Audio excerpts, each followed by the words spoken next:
Takže ahoj, ahoj, vítam vás pri ďalšom dieli krátkeho tutoriálu pre Google SketchUp.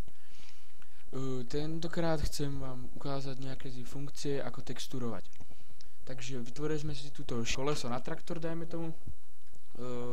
Taký tutoriál som už vytvoril, tak moc sa nepýtajte, popozerajte moje videa. Potom som si tuto vytvoril ešte taký bokorys toho kolesa, približne tak isto veľký a presne sedia stredy. Takže teraz dáme file. To je jedno. Teraz dáme texture position, to koleso si dáme takto približne počkať.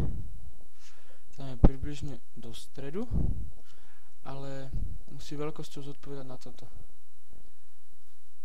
Takto asi. Tak. Takto máme otexturované toto.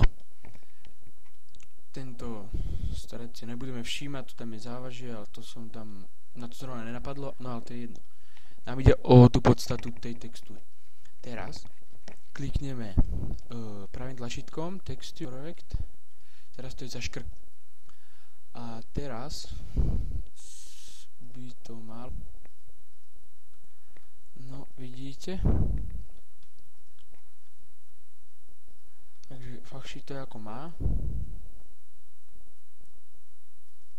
A dúfam, že ste sa z dnešného tutoriálu niečo naučili. Je to krátučky, keby ste mali ešte nejaké dotazy, neváhajte sa opýtať, no vidíte, že ja som to nepresne tam dal tú textúru, ale to nevadí. Keby ste mali ešte teda nejaké dotazy, kľudne napíšte do komentu alebo do správy a ja vám rád vyhoviem.